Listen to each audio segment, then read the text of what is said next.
This is the first time that Washington University has offered this course, and it's the first time, and they have planned on it before the events in Ferguson. Professor William Harmening with us, a Washington University instructor, also a state investigator for the state of Illinois for years. You've written the book, and the class is called Crisis Intervention, the Criminal Justice Response to Chaos, Mayhem, and Disorder. Professor William Harmening, welcome to KTRS. Thank you. Pleasure to be here. All right. There's a million questions to ask you.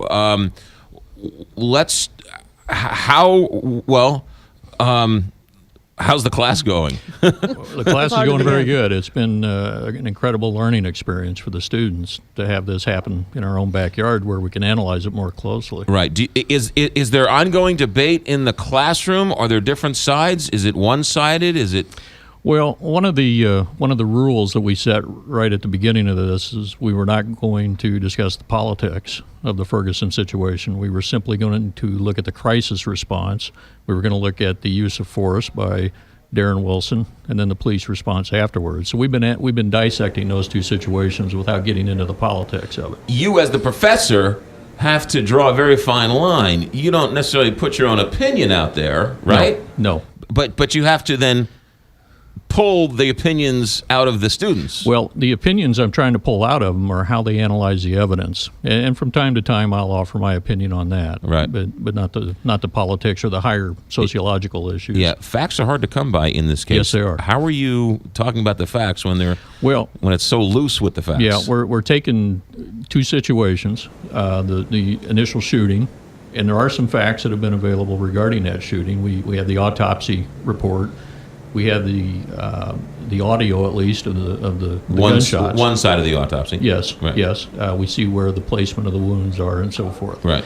And we have a lot of information regarding the police response afterwards. So we take what information we have, we try to dissect it, see what it means in the context of crisis intervention, and try to make sense of it. We're also looking at the Shaw shooting and also the Powell shooting. Mm-hmm. Your past life was a state investigator. Explain that.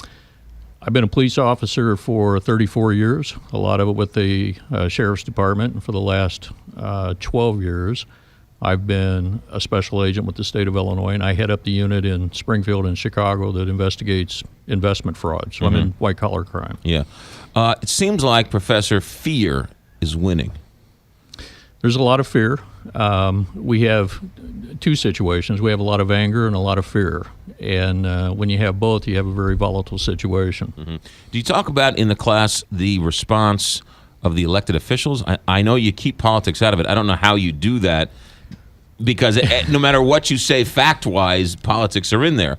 But the elected officials and their response to all of this. Well, we have looked at that. We have looked at the governor's response. We've looked at local officials and their response. We look at it in the context of the effect that those responses had on the police response and the crisis response. And I think it had a pretty significant impact. The argument this go around is who's in charge. He couldn't answer the question, and the local officials say that it's a unified command. To those who are not experts, that seems kind of dangerous. Well, I think he didn't want to answer that question. I think rightly so. I think they do have a unified command structure in place this time, and I think it's probably best not to disclose too much information in that regard. I think that's the situation the governor's in. So you're saying, but why don't you want to disclose to the public who's in charge? Isn't that a show of at least confidence and a show of at least we know how to handle the situation? Well, the thing that's been lost, I think, through all this is that the police were never there for peaceful protesters. They never showed up in riot gear for protesters. They showed up for rioters. And I think that's their concern this time. And when their focus is on groups of people that are intending to perpetrate violence, I think they have to be careful in what information they disclose. Yeah. The public is so on edge, so much anxiety. So what do you think is the right way to go about, with the media really not helping and the impending doom that could happen? How big of a role do you think the media is playing in all of this? Well, we certainly look at the media's role, and we have looked at the media in August and the role they played, and I think it was pretty significant. Let me compare it to a war correspondent. When you have a war correspondent, they're embedded with the military, and they're usually behind the military, and they're seeing the situation through the eyes of the military. From the media accounts that I saw in August, that wasn't the case. Most of the media were behind the protesters and the rioters. So what people were seeing, they were seeing the police from the perspective of the rioters, and it made it, I think, look a lot worse. I think it did not help the problems that the police were already experiencing because of a lack of manpower, a lack of a unified command. I know the media needs to be there. The media needs to report on it. But there are times when I think they can exacerbate the situation a bit. Let's talk about the rioters, the riot gear out because there were rioters. I've made this point, and that is people were upset with the show of force, except if you owned the Ferguson market. That's correct. Except if you owned Beautytown. There wasn't enough police presence there. No, that was part of the problem. There was not enough manpower to contain the crisis. You got two problems with a crisis like this when you attempt to contain it and then not de-escalate it. That's what happened in Los Angeles in 1992. The police essentially created a kill zone by containing with a perimeter and then not acting to de-escalate it. The other problem is when you try to de-escalate the crisis without containing it. Then you create a moving crisis, a moving riot. And I don't think they had enough manpower in August to properly contain that riot. So it got very chaotic very quick. I was going to say, how does it go from peaceful protest to all of a sudden riot? Well, it happens very quickly, and two things happen. What sets it off? Two things happen. Number one, you have people show up who intend to riot, whose only purpose for being there is to create havoc. And then you have a situation where people who otherwise wouldn't consider breaking the law, who are there for peaceful reasons, get wrapped up in it, and before they know it, they're breaking windows and participating in it. So the best way to say it is it creates a feeding frenzy very quickly. It's a mob mentality in a sense. We've heard from a lot of protesters who are just offended and downright indignant over the fact that they're peaceful and they have a right to shut down Ferguson because they're upset. They have a responsibility. If they're standing next to somebody doing something bad and they get tear gassed, you're standing next to somebody doing something really bad. They need to be held responsible in some way. Yeah, it's a mix here. We have three different groups of people that are coming together. We have rioters, we have peaceful protesters, and we have spectators. And the longer this has gone on, unfortunately, the more spectators we're going to have. Mm-hmm. The problem is the police have no ability to call out the good ones from the bad ones when violence erupts. And what they're going to do, they're going to raise the response level to the most dangerous group, and that's rioters. They have to do that for everyone's safety. So the protesters have to understand that if they choose to show up in the middle of a riot, they're going to get treated like rioters at some point, out of necessity. Anyone from law enforcement contact you as a consultant, or anyone from Jefferson City?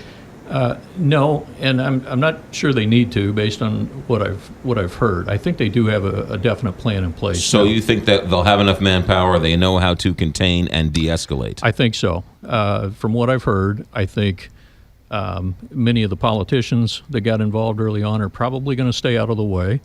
There's a unified command structure, and I think it's probably headed up by people that truly know how to do this.